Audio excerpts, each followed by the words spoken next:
Bonjour, chers choisis de Jésus. Aujourd'hui, je suis très heureux de vous accueillir d'abord dans une maison qui m'est très chère, chez les Pères Trinitaires à Granby, qui a été la maison où Elisabeth et moi avons fait nos premières retraites dans le renouveau charismatique.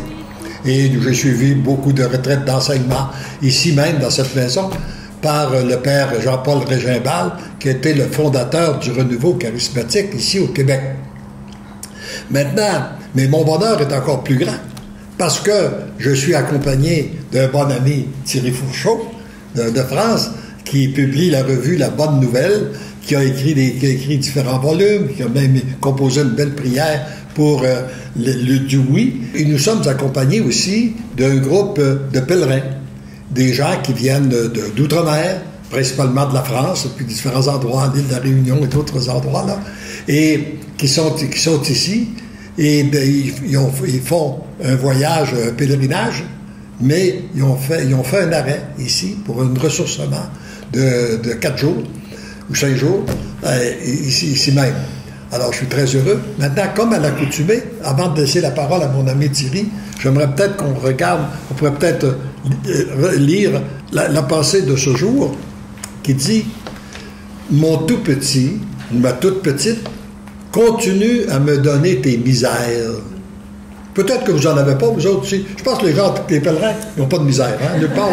D'après ce que j'ai vu, moi je les ai vus, ils ne semblent pas avoir de misère. Mais au cas, il y en aurait.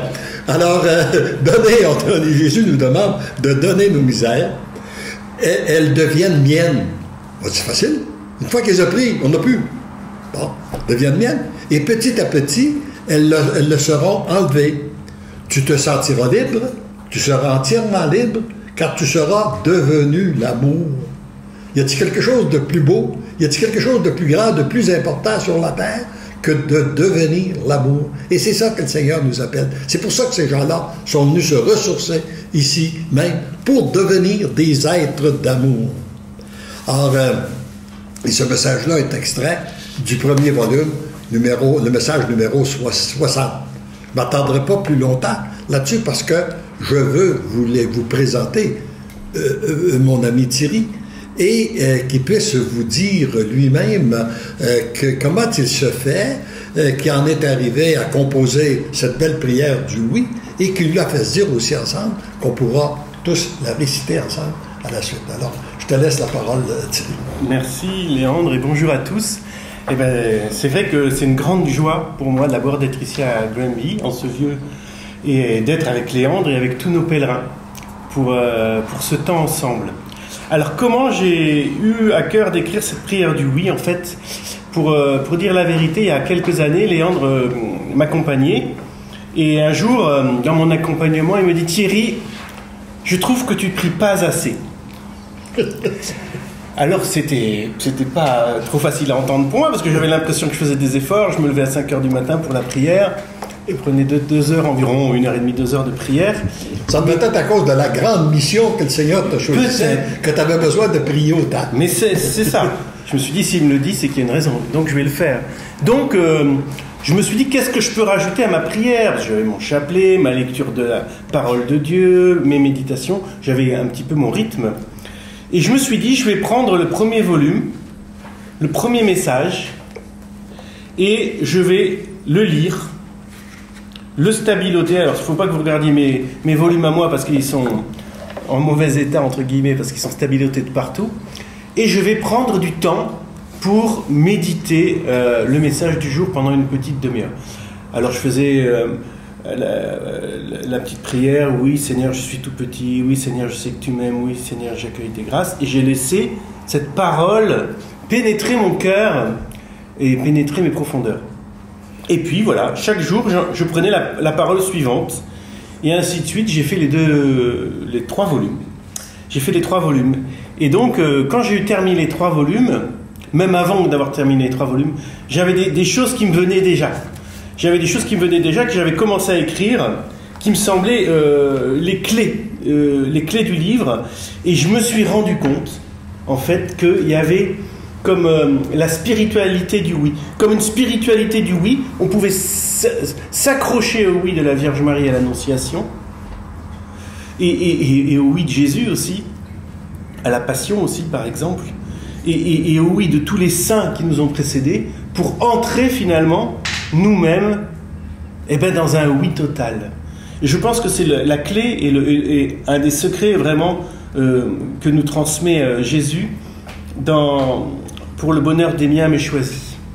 Et alors, j'ai commencé à méditer les textes des volumes en parallèle avec la parole de Dieu. Parce qu'il ne faut jamais oublier la parole de Dieu. La parole de Dieu, c'est le centre. Et oui. Ça, ce n'est qu'un complément. Ou un instrument pour nous aider à comprendre davantage la parole de Dieu. Exactement. Et je voyais, évidemment, tout de suite, ça rebondissait d'une parole du livre à la parole de Dieu. Et c'est comme ça que j'ai commencé à dire, mais oui, Jésus nous demande déjà de dire oui.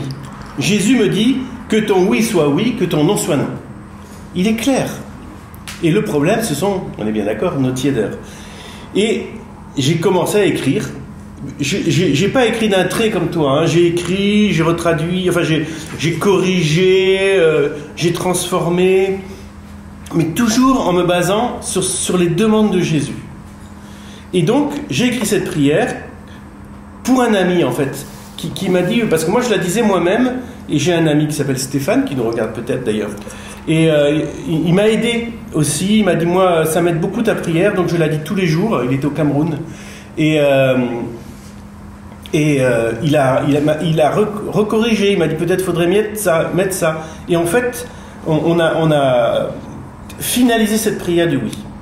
Et après, je l'ai imprimée parce qu'il y avait beaucoup de gens qui l'a demandé.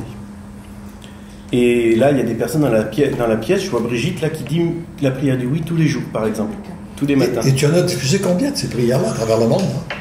En fait, les gens nous les commandent en quantité, soit ils nous les commandent par 10 en petites cartes, soit ils nous demandent les feuilles. Il y a une feuille toute simple. On a dû en envoyer peut-être 60 000. 60 000? Oui, au moins. C'est beaucoup. Peut-être plus. Je ne sais pas exactement, mais facilement. Oui. Donc en fait, ça part comme ça. Alors ça touche certaines personnes, peut-être ça touche moins, parce que les gens distribuent. Et je pense que c'est un outil pour faire connaître le volume, parce que les gens lisent la prière du oui, à la fin ils voient le nom de Léandre et ils peuvent se rendre sur le site. Voilà. Alors si vous voulez, on pourrait lire ensemble la prière du oui. Oui. Et moi je reconnais que de dire cette prière du oui, ça a changé ma vie, personnellement. Ça a changé ma vie. Et on va demander au Seigneur qu'en même temps, qui change la vie de tous ceux et celles qui vont écouter cette vidéo-là, afin qu'eux aussi découvrent qu'ils sont des choisis de Jésus, puis que par le oui, Jésus va les transformer. Comme il t'a transformé, puis qui a transformé, qui a transformé beaucoup de gens qui sont ici, qu'on voit, qui sont déjà rayonnants de l'amour de Dieu. Alors on va lire la prière. Mais oui pour aujourd'hui. Jésus me dit que ton oui soit oui et que ton non soit non. Par le oui de Marie, j'entre dans mon oui à Dieu. Aujourd'hui, je dis oui au bien et non au mal. Oui Seigneur, j'accueille ton amour et je me laisse aimer. Très sainte Trinité, Père, Fils et Saint-Esprit, je vous adore de tout mon être. Oui, Jésus, j'ai confiance en toi. Oui, Père, je m'accepte tel que je suis. J'accueille ma petitesse et j'accepte de me laisser transformer par toi. Je te donne mes faiblesses et mes limites. Ô Christ, viens vivre en moi. Jésus, fais couler ton précieux sang dans toutes mes blessures. Père, j'accueille ta miséricorde qui vient guérir ma misère. Oui, Père, j'accepte les autres tels qu'ils sont, sans vouloir les changer. Je te confie totalement à chacun et chacune, afin que tu t'en occupes. Oui, Père, j'accepte les événements tels qu'ils sont, bon ou mauvais, je te donne toutes les clés de ma vie pour que tu la conduises. Oui, je crois que tu prends soin de toute ma vie jusqu'au moindre détail.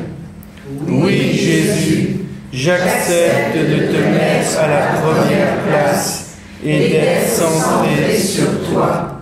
Oui, Saint-Esprit, je t'ouvre tout grand mon cœur, remplis-moi de toi. Oui, mon Père, je m'abandonne à toi. Que ta volonté soit faite et non la mienne. Prends le contrôle de ma vie, Père, entre tes mains, je remets mon esprit. Amen. Et on pourrait peut-être te laisser juste un petit moment pour... est-ce qu'il y a des commentaires? Il y a quelqu'un qui voudrait... Plein de gens qui nous saluent et Oui. qui vous remercient là, d'avoir fait la prière comme ça avec eux. Donc, ça apporte une dynamique intéressante et différente. Donc, on a beaucoup de salutations en ce moment. Je crois que les commentaires vont venir de la salle aujourd'hui. Très bien. alors, si toutefois, dans la salle, si vous avez un commentaire, ben, vous pourrez lever la main, puis on pourra vous donner la parole. Et là, je vais laisser... Oui, ah bon, tu veux parler? Oui. Oui, il me semble quelque chose d'important qui est écrit, quand on le dit, on ne le souligne pas. Et pourtant, dans l'écrit, c'est important, c'est qu'il y a un T majuscule. Alors en fait, le T majuscule, quand on parle au Père, l'exemple c'est « ta miséricorde », qui est un T majuscule. Alors on sort avec les minuscules, et chaque fois qu'on parle de Dieu, il y a un T majuscule. Et je pense qu'on devrait insister au niveau phonétique sur ce détail qui est important. Merci. Merci. Et je te laisse, Thierry, continuer. Alors en fait, qu'est-ce qui s'est passé? On a commencé à distribuer, à diffuser la prière du oui. Et on a eu beaucoup de retours. Beaucoup de retours positifs, beaucoup de gens qui nous ont dit « nous sommes touchés ». Et alors ce qui m'a étonné, c'est qu'il y avait des gens qui étaient touchés par telle ou telle phrase. Telle personne disait « moi je suis touché par la prière, par exemple, « oui Père, je m'accepte tel que je suis ». Ou « j'accueille ma petitesse et j'accepte de me laisser transformer par toi ». Il y avait des phrases comme ça, ou des gens qui me disaient « moi, il y a des phrases que j'ai du mal à dire, mais je sens qu'il faut que je les dise quand même. » Alors, ce sont tous des gens qui ont soif de Dieu. Il y a beaucoup plus de gens qui ont soif de Dieu qu'on le croit. Ah oui, ça c'est sûr. Oui, je te laisse. Alors, par exemple, cette phrase, une dame avait souligné ça en disant « moi, j'ai du mal. Oui, Père, j'accepte les autres tels qu'ils sont, sans vouloir les changer. » Oh, j'ai repris ce que dit Jésus, ni plus ni moins. C'est un fondamental. C'est un fondamental. C'est un fondamental. Et j'en profite pour dire que c'est souvent un des grands problèmes dans les vies de couple, les gens ou les difficultés qu'on vit, c'est qu'on veut changer les autres. Puis on n'a pas le pouvoir de les changer. Ça crée des conflits. Et voilà. Quand on les accepte comme ils sont. Une autre phrase qui quelquefois bloquait un petit peu, mais en fait les gens trouvaient que voilà, il fallait... C'est « oui, Père, j'accepte les événements tels qu'ils sont, bons ou mauvais. » Accepter les événements tels qu'ils sont, bons ou mauvais. Ou cette phrase « je te confie totalement chacun et chacune afin que tu t'en occupes. » C'est-à-dire arrêter de vouloir changer l'autre et accepter de le donner au Seigneur pour que lui fasse le travail. Et c'est pas facile. Par exemple, quand on est parent et que nos enfants grandissent, c'est pas toujours facile il faut les donner au Seigneur, il n'y a pas le choix. De toute façon, il n'y a pas le choix, mais c'est pas toujours facile. C'est à travers ça que souvent, comme parents, qu'on découvre notre impuissance. Puis plus on entre dans notre impuissance, plus on peut être témoin de la toute-puissance de Dieu. Ouais. Je peux vous raconter ce qui s'est passé avec ce livre, rapidement, en 2 minutes. En fait, j'ai un garçon qui s'appelle Kenny, que je n'avais pas revu depuis 17 ans. On communiquait ensemble, je ne pouvais pas le voir. Et donc, je le confiais au Seigneur. Tous les jours, je lui disais, Seigneur, tu t'en occupes. Mais je ne l'avais pas vraiment confié au Seigneur. Et une nuit, je me suis réveillé et je me suis retrouvé avec le sacrifice d'Abraham. Et je voyais le Seigneur qui me disait, mais donne-moi ton fils. Donne-moi ton fils. Mais moi, je me disais, je l'ai donné, Seigneur. Non, non, non, donne-moi ton fils. Comme Abraham m'a donné son fils. Et alors, j'étais ému parce que j'avais l'impression que si je donnais mon fils comme Abraham, j'allais plus le voir. J'avais l'impression que tu le perdais. Je le perdais. Alors que tu l'as retrouvé. Mais c'était dans les larmes. C'était dans les larmes. Et 3 fois, le Seigneur m'a demandé. Et j'étais à genoux dans mon oratoire et je pleurais. Et au bout d'un certain temps, j'ai dit, Seigneur, je te donne mon fils. Et quand je l'ai donné, j'ai cru que je ne le reverrai plus, en fait. Franchement. Et je ne l'avais plus vu depuis 17 ans, d'accord? Donc je l'ai donné cette nuit-là, ce matin-là. Et je me suis retourné me coucher pour me reposer un peu.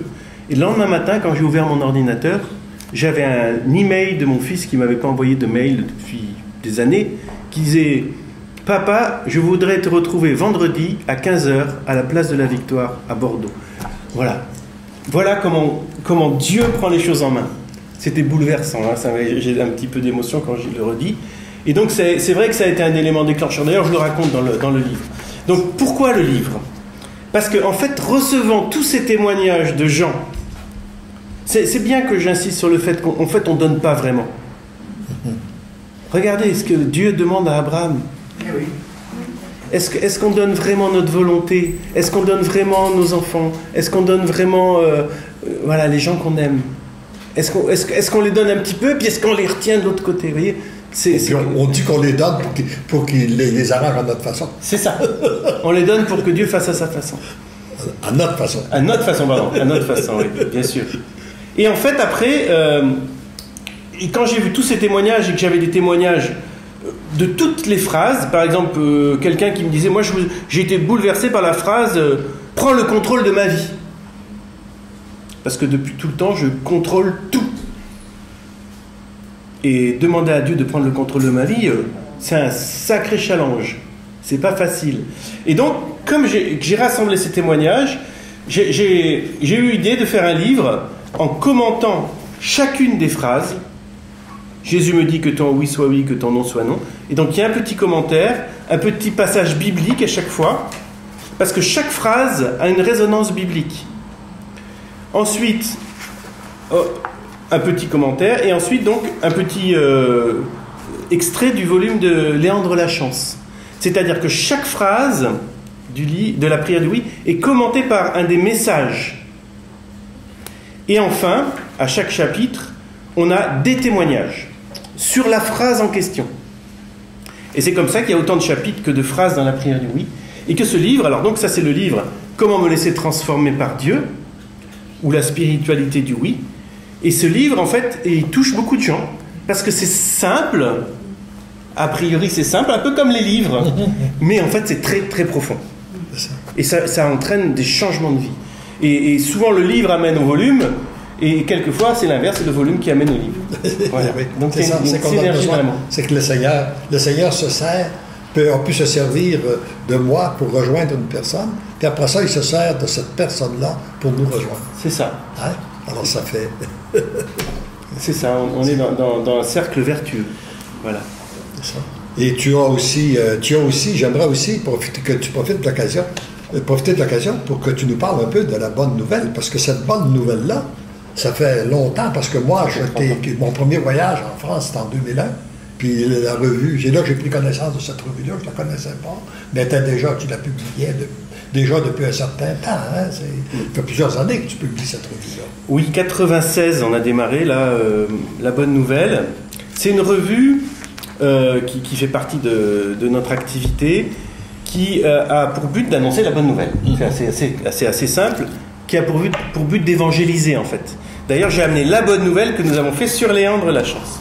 Voilà, ça c'est le numéro qu'on a fait sur Parce que l'amour t'aime, tu deviens l'amour. Et toute l'histoire et la spiritualité qui nous est donnée à travers les 3 volumes. Et puis l'histoire de Léandre, parce que je trouve que c'est indissociable aussi. Et j'ai voulu parler de toi et de ton épouse, Elisabeth, qui est là. Et donc, la revue La Bonne Nouvelle, en fait, ce sont des gens qui s'abonnent pour recevoir la revue. Et vous pouvez aller sur notre site si vous êtes intéressé, labonnenouvelle.fr. Et puis, on a une autre revue mariale qui s'appelle Voici ta mère, qui est plus axée sur ce que fait la Vierge Marie. Voilà, parce qu'en ces temps, on le sait, la Vierge Marie travaille beaucoup pour rassembler ses enfants pour le triomphe de son cœur immaculé, pour l'avènement de la civilisation de l'amour si chère à notre pape Jean-Paul II et à Jésus. Ben oui. Et voilà. Voilà, donc ça c'est une autre partie de notre travail. Donc on a, effectivement, nous on a 4 sites internet. On essaye d'utiliser, selon, comme dit Saint Maximilien Kolbe, tous les moyens modernes pour évangéliser, pour porter la bonne nouvelle, pour aider les cœurs à être touchés. Parce que quand même, depuis que je fais ce travail qui n'est pas un travail, qui est un appel, j'ai vu beaucoup de vies transformées, quoi. Et il n'y a rien de plus beau que de voir quelqu'un qui allait mal avant et puis qui a été rejoint par Jésus et qui va mieux. Et ça te permet, toi comme moi, d'être témoin de l'agir de Dieu, c'est ça, d'un nouveau monde qui se reconstruit. Exactement. La civilisation, une nouvelle civilisation qui se reconstruit présentement par la transformation des cœurs, qui ne fait pas de bruit, un peu comme une forêt qui pousse. C'est ça. Mais tout à coup, elle est là. Ouais. Moi, je voyage pas mal et je tiens à dire ce message pour tous les gens d'Occident qui sont un peu des fois désespérés, qui disent oh là là, ça va mal. Je dois dire l'inverse, moi. J'ai un groupe qui s'appelle les Enfants de Marie. Il y a plus de 1000 nouveaux par semaine qui s'inscrivent. Vous imaginez en fait, il y a une multitude de gens qui reviennent à Jésus de par le monde, que ce soit en Asie, en Indonésie, en Afrique, en Inde. Je fais exprès de parler des continents du Sud, hein, en Amérique du Sud, etc. Et nous, on a l'impression que quelquefois, dans le Nord, tout se casse la figure. Peut-être qu'il faut que certaines choses se cassent la figure pour pouvoir reconstruire un monde nouveau, rebâtir un monde nouveau. Mais en tout cas, une chose est sûre, soyons dans l'espérance. Ça, tout est dans les mains de Dieu et les choses avancent bien, croyez-moi. Voilà. On pourrait peut-être laisser la parole aux commentaires, aux gens qui nous suivent. On a beaucoup de gens qui sont très touchés par l'histoire que vous avez partagée là, de votre fils. J'ai l'impression que dès qu'on parle de famille, là, ça rejoint énormément les gens dans leur réalité et dans ce qu'ils vivent. Donc, on a Céline qui nous dit que c'est touchant. J'aimerais tant l'avoir, la prière, merci. D'ailleurs, on rappelle aux gens qui nous écoutent en ligne que tout ce dont on parle en ce moment est disponible sur le nouveau site web de la Fondation. Donc, fcdj.org, vous allez y retrouver la prière du oui. Vous allez également y retrouver le livre de M. Thierry Fourchot qui est disponible gratuitement. Donc, on est en train de mettre les liens là, à travers les commentaires pour que vous puissiez y accéder facilement. Donc, si vous avez d'autres questions, d'autres commentaires, gênez-vous pas, on est là pour les lire. Et sinon, on va passer la parole aux gens qui sont avec nous ici dans l'assistance. Est-ce qu'il y en a qui auraient des questions ou des commentaires ou quelque chose qui leur monte au cœur, qui aimeraient partager avec nous ici? Oui. Madame. Moi, j'aimerais partager que quand ces livres-là sont arrivés dans ma vie a complètement changé. Moi, ce que j'ai trouvé le plus difficile, c'est de rien faire. C'est de laisser le Seigneur me transformer parce que moi, j'étais habituée à fonctionner seule. Puis là, il me disait, tu n'as rien à faire, tu as juste à te laisser faire. Puis moi, j'avais, à cause de mon vécu, naturellement, beaucoup de difficultés à accueillir son amour.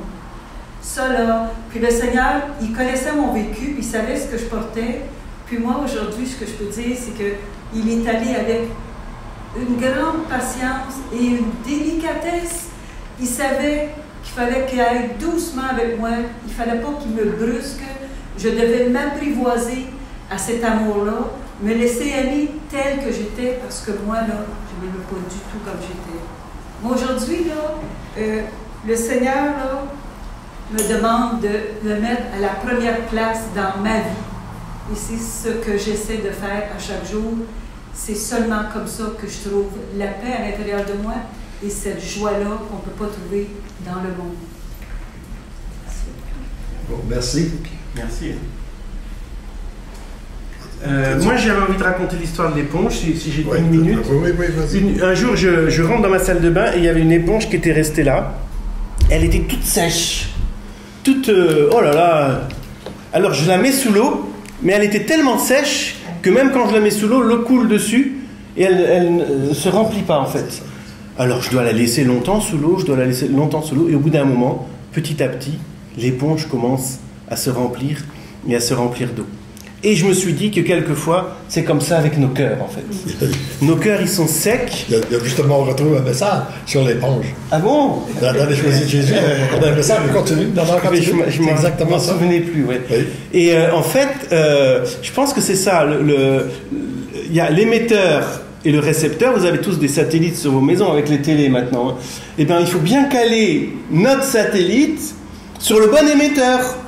Et l'émetteur, c'est Jésus qui émet et qui va remplir notre éponge. Si on met notre émetteur, notre satellite sur des choses négatives, on va recevoir des choses négatives dans nos maisons et dans notre cœur. Et donc, en l'occurrence, c'est un vrai travail de conversion que de dire je vais me brancher sur le Seigneur, la parole de Dieu, le Saint-Sacrement, enfin l'adoration du Saint-Sacrement, la confession, la messe.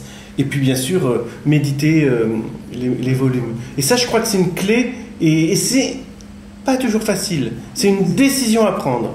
Mais par contre, et c'est vrai que j'ai un petit passage qui s'appelle la victoire des nuls, il faut vraiment croire que Dieu fait avec les plus pauvres et avec les plus faibles. Il a toujours fait avec les plus pauvres et avec les plus faibles, que ce soit David ou Gédéon ou les apôtres. Je veux dire, il n'a pas choisi les meilleurs. Hein. Donc, on n'est peut-être pas les meilleurs, mais lui, c'est le plus fort. Donc on va le laisser combattre à notre place, on va le laisser vraiment nous envahir, nous remplir, et pouvoir dire à la fin de notre vie, en allant au ciel, ce n'est plus moi qui vis, mais c'est le Christ qui vit en moi. Et j'aimerais revenir sur ton image d'éponge, parce que je la trouve tellement bonne. C'est que une éponge, c'est parce que ça symbolise très bien ce qui se passe au niveau de l'évangélisation. Si on veut utiliser une éponge qui est sec pour nettoyer, par exemple, vous allez user l'éponge, puis ça ne produit rien. Parce qu'elle est sec, elle ne produit pas. Lorsqu'elle est imbibée d'eau, l'éponge ne s'use pas, puis elle répand beaucoup d'eau, puis elle fait un beau nettoyage tout le tour. Alors c'est ça que le Seigneur veut faire de chacun de nous, que nous devenions des éponges inondé de son amour, afin que partout où on passe, l'amour se répand. L'éponge qui est bien imbibée d'eau, partout où elle passe, elle répand de l'eau. Hein? C'est ça que le Seigneur veut faire de chacun de nous. On peut donner cet exemple-là, puis on pourrait parler du feu, on peut parler, mais c'est tellement bon, l'exemple de l'éponge. Mais il faut d'abord se laisser imbiber. Voilà. C'est la première chose à faire. Il ne faut pas vouloir aller courir et évangéliser les autres. Il faut se mettre sur l'émetteur, enfin sous l'eau, sous la grâce de Dieu, et se laisser remplir. Quand on est rempli, on peut commencer à éroser les autres. Oui. Voilà. C'est beau. Alors, je pense que le temps est à peu près arrivé de conclure. Notre demi-heure est à peu près, notre 30 minutes est passée, est déjà écoulée. Et on peut terminer avec cette pensée-là. Puis on pourrait même, si vous voulez, ensemble, en faire une prière pour demander à Jésus de nous inonder de son amour. D'inonder les pèlerins qui sont ici, là. Oui. Tu sais, que je les vois qui sont tellement beaux, sont rayonnants de l'amour de Dieu. Et pour faire en sorte que cet amour-là, et de demander au Seigneur qu'au cours de ce pèlerinage-là, qu'ils soient tellement inondés de l'amour de Dieu que quand ils vont arriver chez eux, leur famille vont avoir de la misère à les reconnaître. Ils vont dire, d'où tu viens, toi? Où tu as passé? Comment ça se fait que tu es si belle? Comment ça se fait que tu es si beau? Eh bien, c'est l'amour de Dieu qui devient transparent à travers nous. Et ça nous permet de la communiquer. Et on va demander aussi que cet amour-là se répande auprès de tous les gens qui lisent les volumes, qui nous suivent sur Facebook, qui écoutent la pensée du jour, le rendez-vous du dimanche, enfin, tout ce qui est publicisé, et aussi pour tout ce que tu publicises, Thierry, parce que... J'aurais bien voulu dire un mot sur les pèlerinages. Oui. Et particulièrement les pèlerinages au Canada. Donc en fait, moi j'ai eu à cœur, j'ai prêché beaucoup de retraites, et j'ai eu à cœur de faire des pèlerinages avec des retraites à l'intérieur, mais aussi un côté touristique. Et en fait, je trouve que ça, c'est une bonne formule. Et ça permet de visiter le pays. Et puis aussi, à l'intérieur de ces visites, d'avoir une petite retraite. Donc, j'ai déjà repris date pour l'année prochaine pour le Canada. Ah oui? Eh oui. Et j'ai déjà des inscriptions pour l'année prochaine. Mais je pense que c'est une bonne formule parce que ça permet quelquefois à l'épouse de dire « Allez, tu viens avec moi, mon mari, parce qu'on va aller voir les chutes du Niagara, les Indiens ou les baleines. » et en même temps de faire un cheminement spirituel. Et je trouve que c'est quelque chose qu'on va continuer de développer et c'est un moyen aussi d'évangélisation formidable. Voilà. Mais merci. Et on rend grâce à Dieu de votre présence et de qu'est-ce que le Seigneur transpire à travers vous. Communique l'amour qui se répand en vous, qui se répand autour de vous et puis à travers vous. Et nous allons, et pour que cet amour continue à se répandre continuellement, bien, nous allons dire ensemble cette petite phrase que le Seigneur nous a enseignée. Parce que l'amour nous aime, nous devenons l'amour. Oui, je suis tout petit. Oui, je sais que tu m'aimes. Oui, j'accueille tes grâces. Oui, je suis tout petit. Oui, je suis tout petit. Oui, je sais que tu m'aimes. Oui, j'accueille tes grâces. Oui, je suis tout petit.